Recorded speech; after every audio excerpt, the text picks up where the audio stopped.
Howdy folks, Kathy Williams-Devries here, welcoming you to another video in my series of videos on introducing all the major and minor keys of the scale, and not just the scales themselves, but all the different variations of the scale. I'm using 3 books, the Thurston method, the Baermann method and the Klose method. Actually there are 2 Klose methods, one a little bit more comprehensive than the other. I have a lovely hardback edition, although I think it is in paperback now. So today we're looking at B flat major and G minor,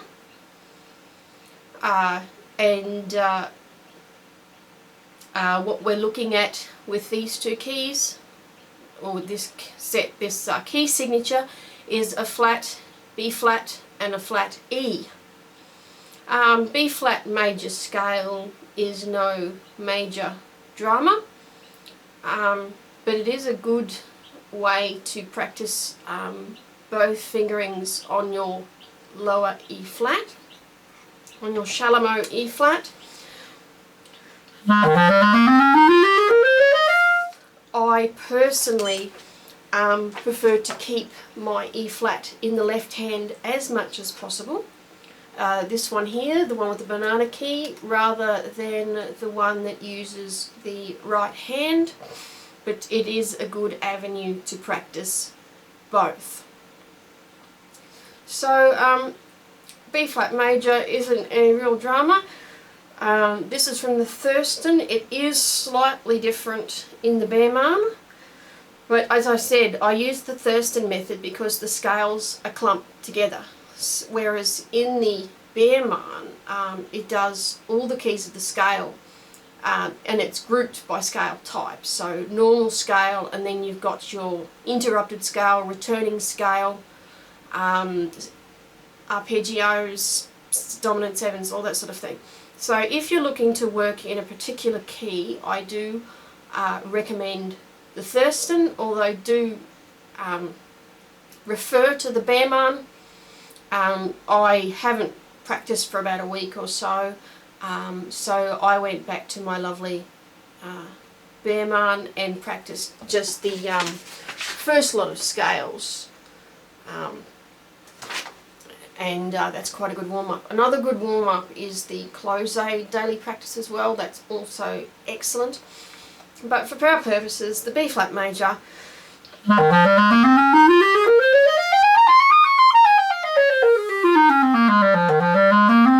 etc. Sorry, E natural. I'm sorry, I was just a little bit. Now the Baermann and the Thurston are slightly different because at the end this Thurston just goes, whereas the Baermann ends on an arpeggio. And yeah, so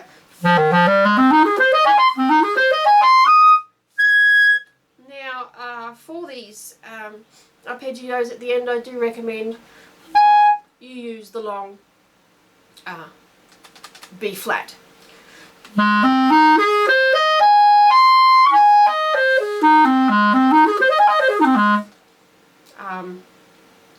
That's a good place to use it. Please note that you cannot use this fingering down the 12th, as it will give you a very, very sharp E flat, and you don't want that, and it's lazy. G minor, no drama.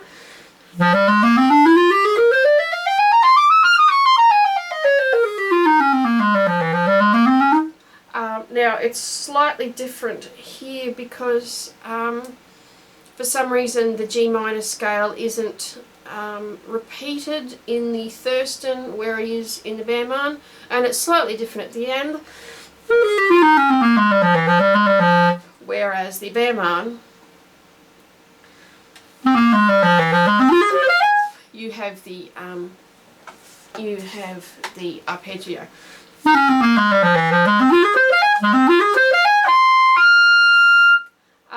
Try to get a very smooth,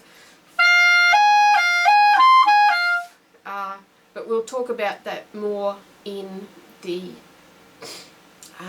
when we come to do the arpeggios and broken chords.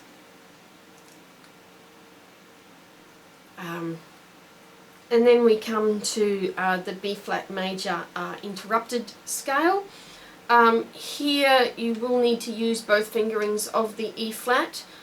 In the first couple of interruptions, you go from an E flat to a C. There is only the one fingering you can use, although from there you can keep it all in the left hand. So we go,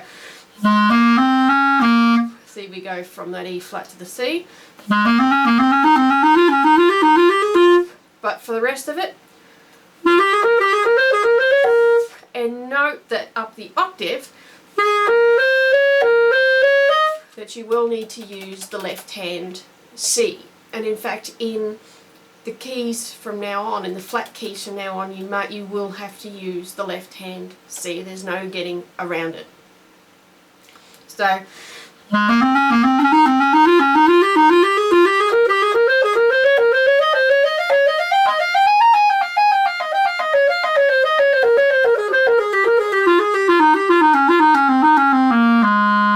although for the rest of the scale you can use the left hand E flat.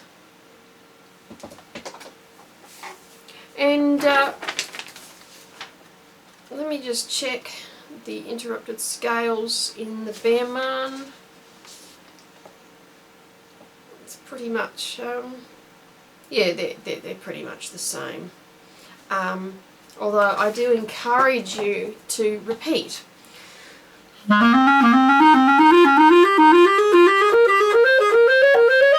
And note that from the G onwards you can leave the right hand down, just to make things a little bit easier for you going from the B flat to the C.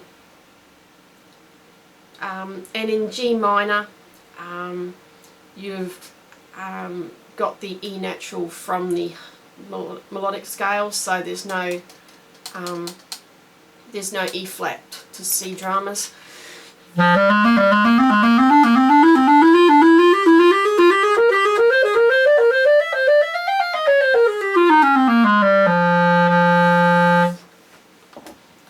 And now we're continuing on with the interrupted scale. You have the interrupted scale at the octave.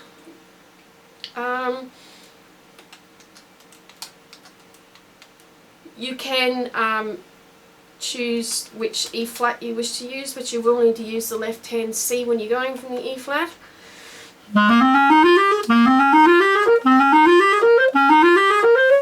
There you will need to use the right hand E flat because you're going from a D to an E flat. There's no getting around that.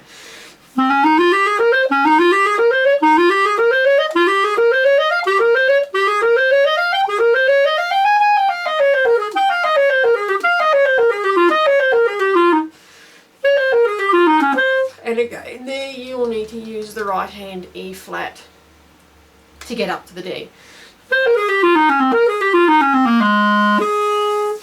The G minor one is more comprehensive because it actually does go the whole 3 octaves.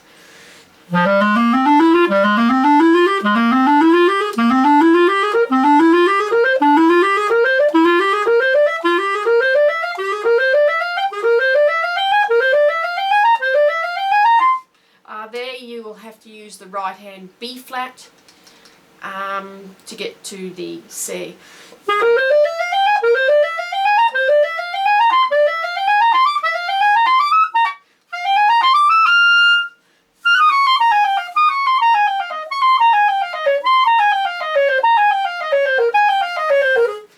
You will have to use the right hand B flat there.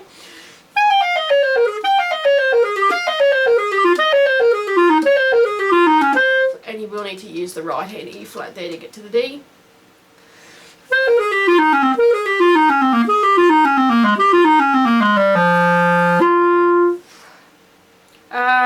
Top top F sharp, mainly just use the regular one because it's going so fast. I don't think it's a huge issue with tuning.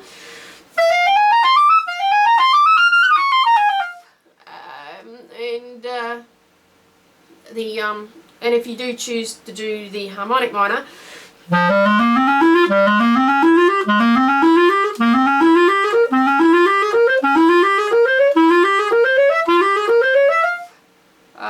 and I suppose getting up,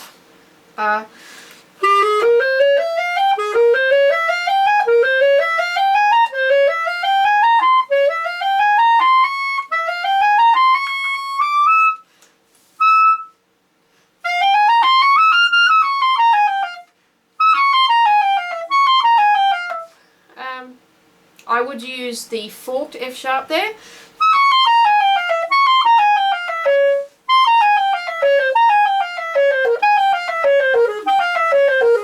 And man, does that sound weird. But it's a really good, these are really good exercises to help to get to know the keys of the scale. And from there we come to the returning scale.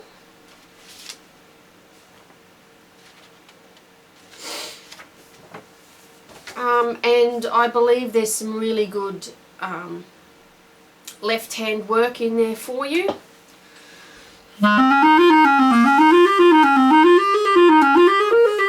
But you will need to use both fingerings. Excuse me. Both fingerings of E flat here. So the first lot you can use the left hand E flat, but you will need to use the right hand E flat when you're going from the C to the E flat.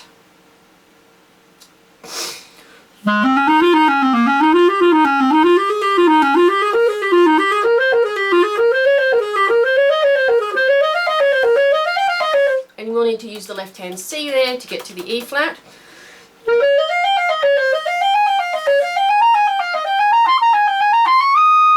Do stick the banana key down on that F. And you see there that I had to use the right-handed fingering of the B flat to get to the D. You want that really smooth. With B flat major, always be aware of your C to E flats. And in fact, the B flat major fingering exercise at the beginning of the Thurston is very helpful.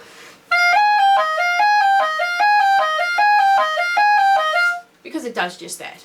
G to B flat, and then A to F. Because you want both fingers, you want all fingers to move at once. You don't want that. So practice that exercise.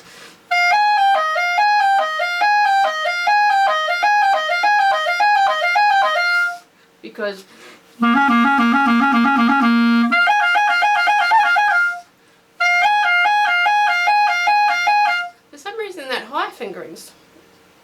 the high fingering's harder, but you want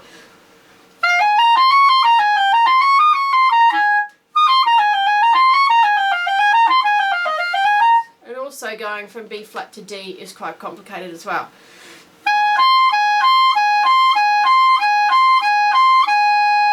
It's quite nasty.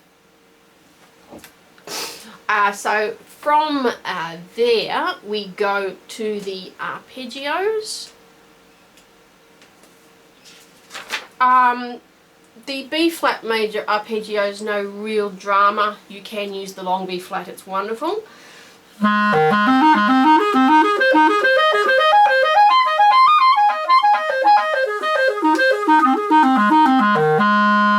It's brilliant. Now the G minor arpeggio can really tear you to shreds because we're doing and also working out which G fingering you want to use. I tend to want to use 1, 3, 1, 2 and E flat key because you can guarantee it'll come out. What you can't guarantee come out will be this G fingering unless you stick this finger down as well.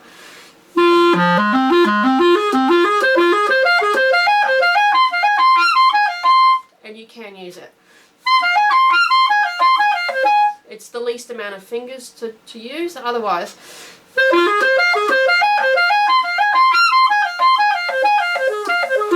But either one is good. What is the real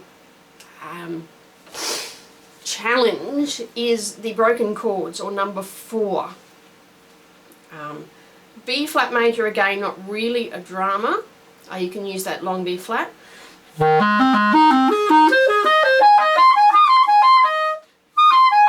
But make sure you get a clean D to B flat.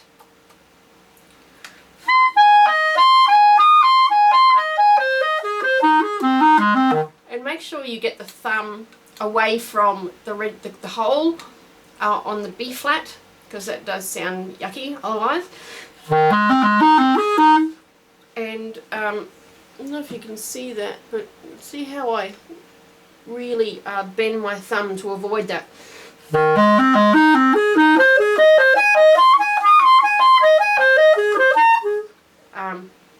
Yeah, I think you can see that. G minor, on the other hand, a real challenge. Working out what G you want to use.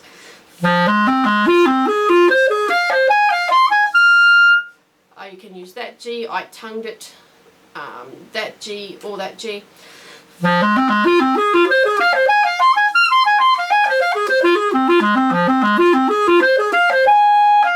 No, you can't use the long B flat there because you're going to a G.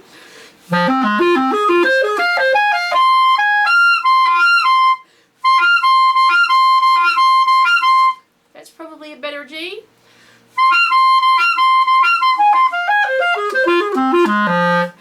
You can use the long B flat to go to the D, but you will need to finger it out once you go from the G.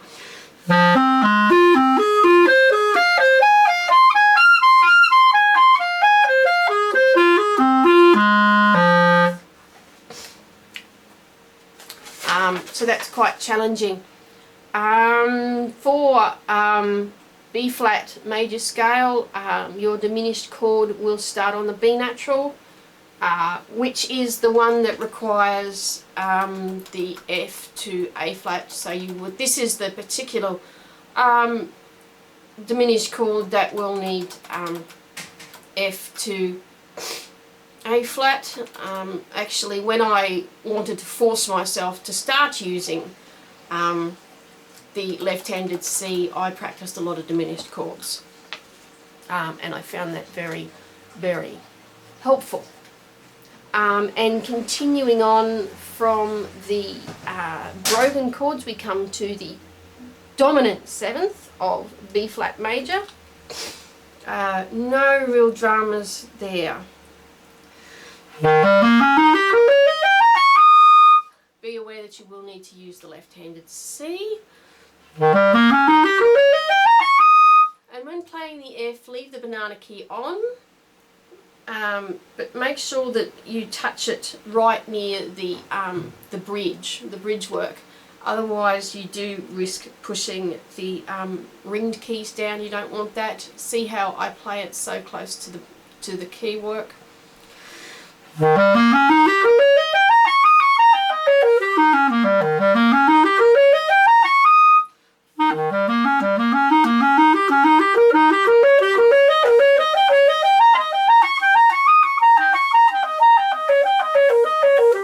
So there's a lot of scope for you to use that left-handed C there. And then after the repeat, when you're going to the sort of 6s and 7ths, and here you've got to use this E flat. Don't even think about using that E flat. It sounds rubbish.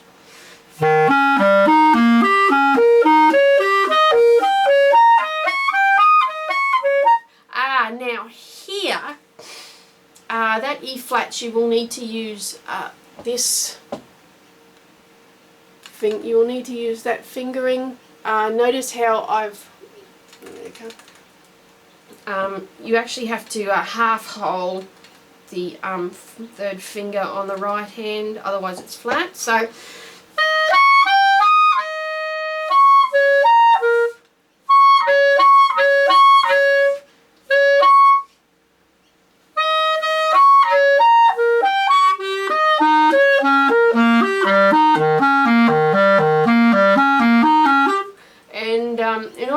those intervals to not squeak, I do drop the jaw a little bit as well.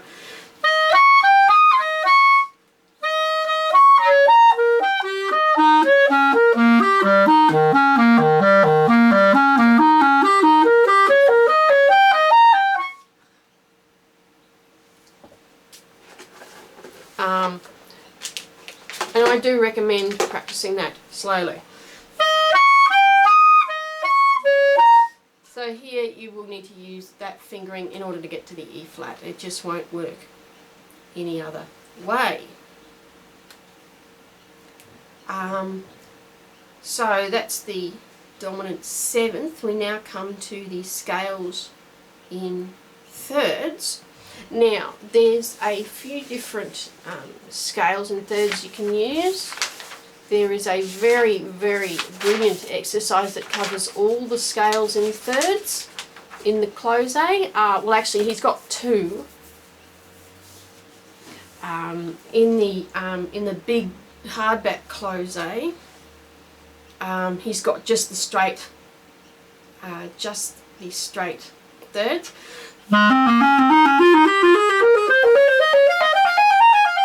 Etc. Be aware of the G to B flat and the C to E flat.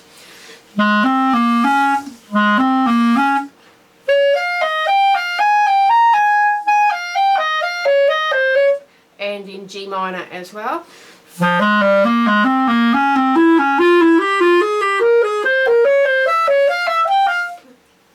But also do the scales in thirds in the Baermann and Thurston,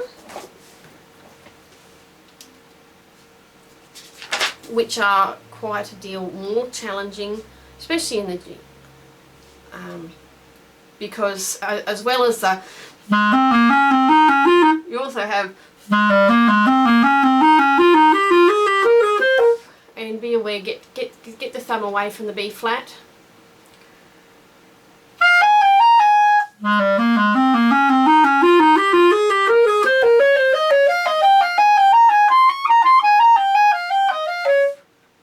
The G minor I find a little bit disappointing. It doesn't go all the way up into the third octave. I think that would actually be most helpful, but it doesn't. It only goes up to the top C.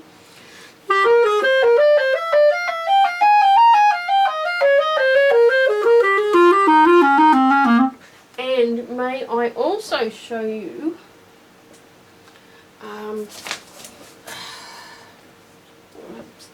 bloody pigsty. There is an excellent thirds exercise in the Longinus, which must be somewhere down there. Let's see if this is it. There's an excellent thirds, no, it's not what I want. Yeah. But there is an excellent thirds exercise in the Longinus method as well. That's more difficult. That's more difficult than the Baermann Klose. Actually, as I've got this Klose here, there's a very excellent thirds exercise in the Klose on page 112 in the daily practice. I'm just wondering if this goes up to the top. Gee, no it doesn't. But it's a really, really good exercise. And then from the, and note that the Baermann only does the scales in melodic minors, which can be a little bit frustrating. And then we come to the scales in 6.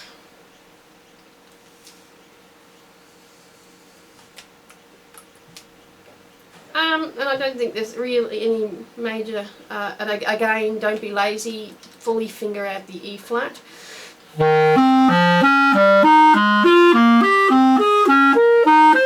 Again, going from the D to B flat, get the thumb away from the thumb hole.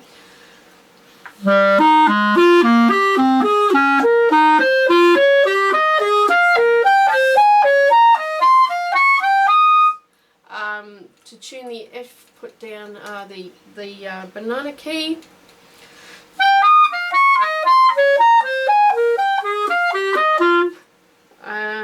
In the G minor, unfortunately, it only goes up to a C. It doesn't really tackle tackle the third octave, which is disappointing.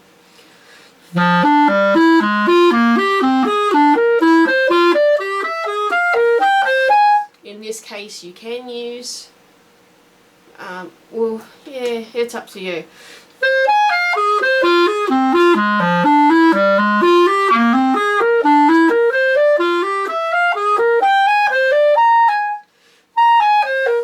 There I would use the full B flat.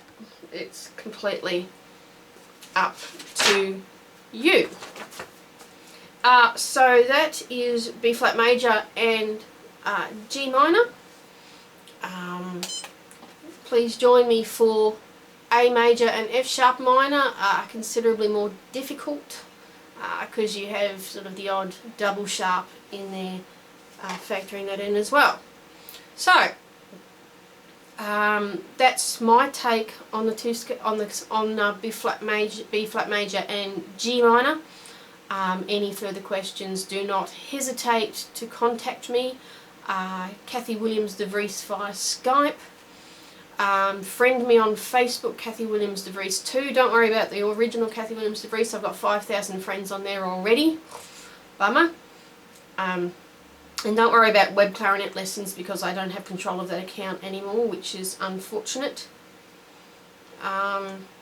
Email KathleenWilliams76@bigpond.com, web clarinet lessons at gmail.com, Brisbane clarinetist at gmail.com. Also my website, www.kathywilliams76.com. I'm also on Twitter, KathyWilliams76. And I can't think of any else.